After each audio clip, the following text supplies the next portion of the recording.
खरं प्रेम. मी जास्त कमावतो तुझ्यापेक्षा. मग घरातील कामे खरं तर तूच करायला हवी सर्व. तरीही मी भांडी घासायला मदत करतो तुला. संचितच्या या वाक्याने वृंदाला खूप वाईट वाटलं. टचकन डोळ्यात पाणी आलं तिच्या. मनात विचारायचं वादळ फेर धरू लागलं.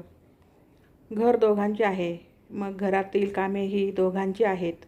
इथे कोणी कोणाला मदत करण्याचा प्रश्न येतोच कुठे? पण कधी कळेल ह्याला मी जास्त कमावतो म्हणे. परी अजून लहान आहे, म्हणून मला पार्ट टाईम नोकरी करावी लागते. ना तिच्याकडेही लक्ष देता येतं.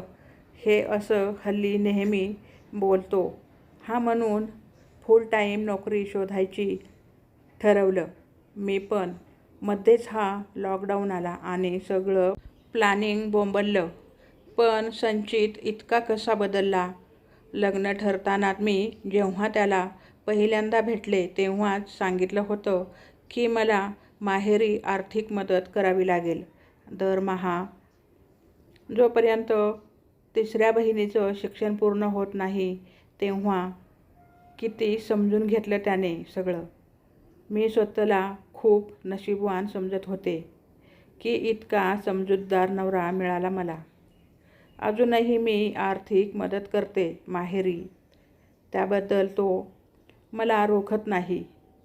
पण मग हे अचानक असं मनाला लागेल असं कसं बोलू शकतो? लॉकडाऊन सुरू झाल्यापासून ऑफिस वर्क आणि घरातली कामं, तेही परीला सांभाळून करता करता जीव मेटाकुटीला येतो नुसता. त्यात ऑफिस वर्क इतकं वाढलंय की माझा पार्ट टाईम जॉब असला तरी फुल टाईम काम करावं लागतंय. पण पगार मात्र कमी. लॉकडाऊनचा फायदा घेऊन जास्तीचं काम करून घेतात. ह्या सगळ्या परीकडे दुर्लक्ष होतं. त्यापेक्षा आधी होतं तेच बरं होतं. ऑफिसचं काम ऑफिसमध्ये आणि घरचं काम घरी. कधी सर्व पूर्ववत होईल देव जाणे. संचितचं सतत टोचून बोलणं नकोसं वाटतं. कामाचं काही नाही, पण निदान थोडं समजून तर घेऊ शकतो ना तो.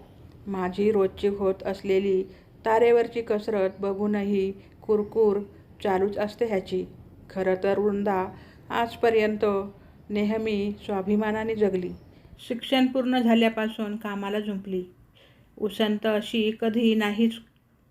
वडील मिळेल ते काम करून घर चालवायचे. वृंदा सर्व भावंडात घरात मोठी. तिच्या मागच्या 3 बहिणी. जबाबदारीचं ओझं सतत खांद्यावर.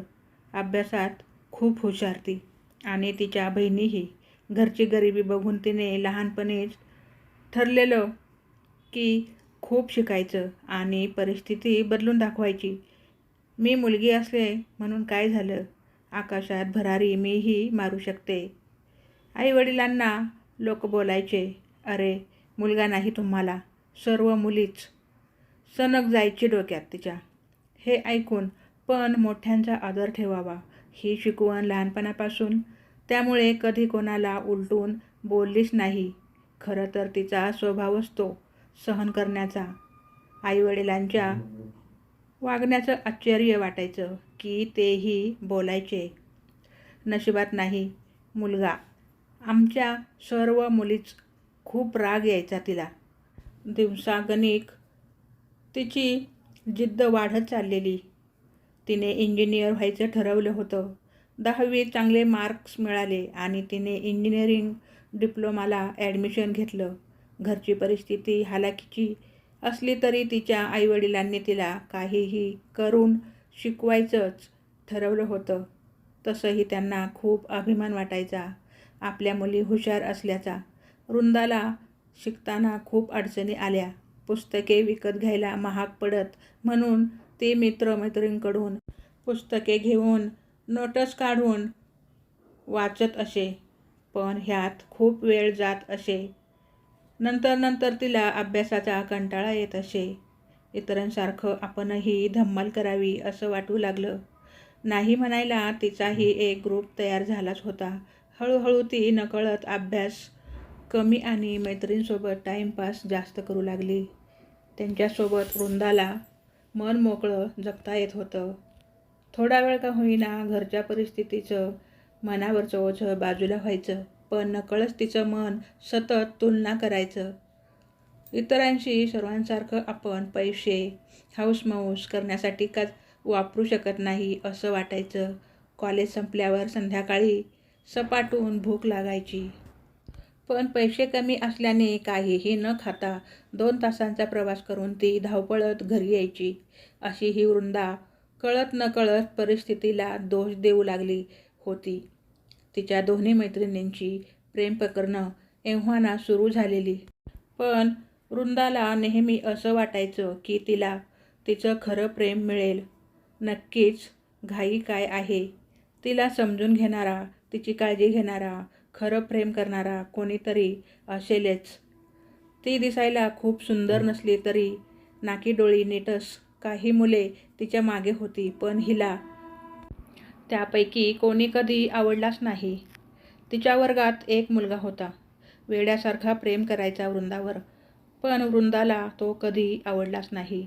एकदा तर वृंदा त्याला खूप रागाने वाटेल तसं बोलली. त्यालाही राग आला. त्याने काचेच्या खिडकीवर स्वतःचा हात जोरात मारला. काचा फुटून हातात घुसल्या, पण तोपर्यंत वृंदा कॉलेजमधून निघाली होती. आज कधी नव्हे ती कोणाला तरी इतकं बोलली होती. तिचं त्या मुलावर प्रेम जरी नसलं तरी तिला वाईट वाटत होतं. रागाच्या भरात मी जरा जास्तच बोलले असं तिला वाटू लागलं. त्याला भेटून माफी मागावी असं तिला वाटलं, पण ह्याचा त्याने वेगळाच अर्थ घेऊन माझ्या होकारासाठी अजून प्रयत्न करू लागला. तर वृंदाला काय करावं काहीच सुचत नव्हतं. खूप विचार करून तिचं रात्रभर डोकं दुखत होतं. म्हणून तिने उद्या कॉलेजला दांडी मारायचं ठरवलं. आणि विचार करता करता तिला खूप उशिरा झोप लागली. ही कथा कशी वाटली कमेंट करून नक्की सांगा. आवडली असेल तर चॅनलला लाईक शेअर सबस्क्राईब करायला विसरू नका. धन्यवाद.